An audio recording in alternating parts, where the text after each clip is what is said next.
Okay, so this problem is about a particle whose acceleration or deceleration in this case is given in terms of the velocity. So a point moves rectilinearly with deceleration whose modulus depends on the velocity v of the particle as w equal to a root v, where a is a positive constant. Fine, okay. At the initial moment, the velocity of the point is equal to v naught. Initial moment is t equal to 0. What distance will it traverse before it stops? So basically, the velocity is decreasing with time, and so before it stops, so eventually the velocity will become 0 at some time. So what is the distance that it will traverse? So distance here will be equal to displacement, because till that moment of time the direction of the velocity is in the same direction, it does not turn back, so the distance will be equal to displacement. This is an important point. Next is, what time will it take to cover that distance? Okay, fine. So we need to find both the distance or the displacement, which is same in this case, and the time after which the velocity magnitude becomes 0. Okay, so we have, so actually it would be better if I represent w as the acceleration. Let's say here w in the problem, it is deceleration whose modulus, right? So actually w is minus a root v. This is important, this minus sign is important here because it's decelerating. This means w is nothing but, as we already know, w is dv by dt. First we need to find out the distance. So we can, I think first we can do one thing. First, if we need to find out the distance, then we can write the dv by dt as dv by ds into ds by dt equal to minus a root v. So why did we did this? Because we know that ds by dt is v, and we wanted to eliminate the term t, so that we have only displacement and velocity with us. So this becomes v dv by ts,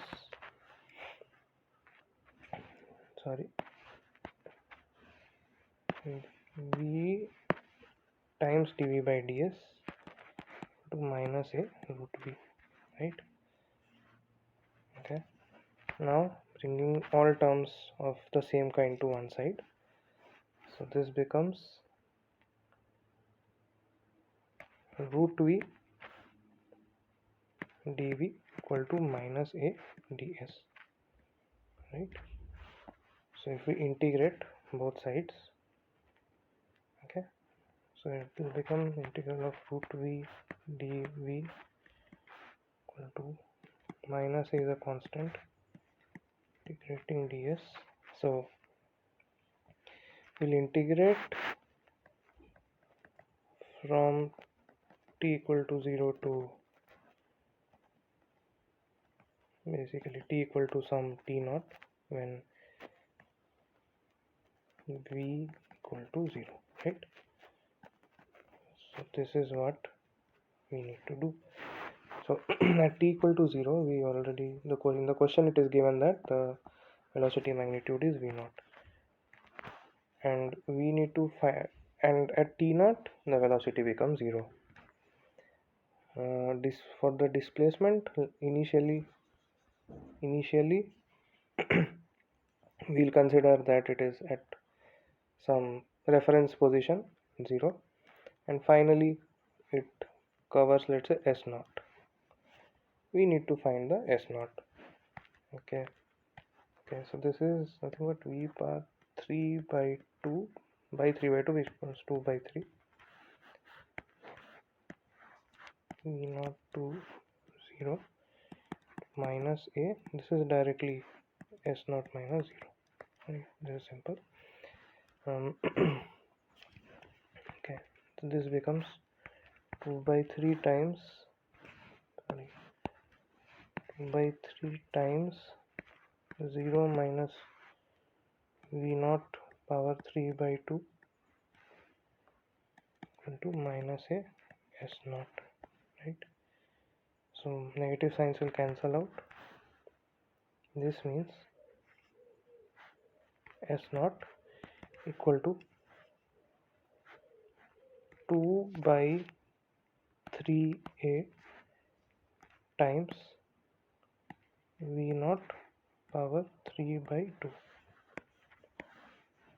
This is the distance or the displacement, which is the same in this case, after which the particle comes to a halt.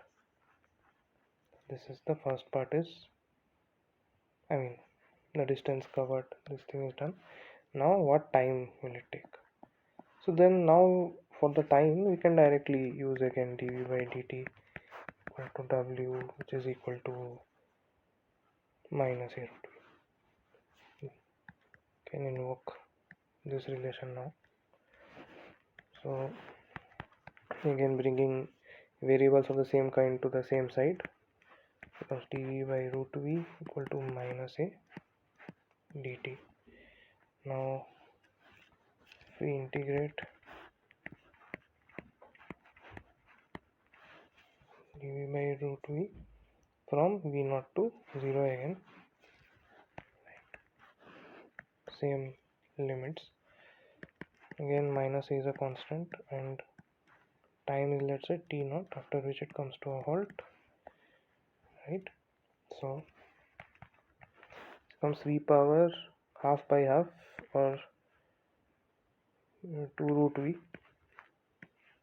and the limits on the limits v naught to 0 equals minus a times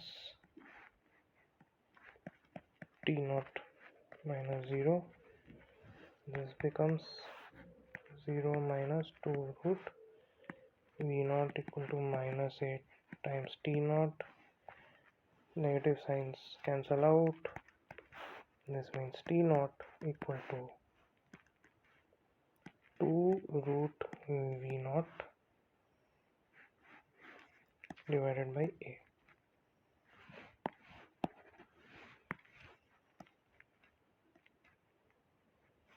Sorry.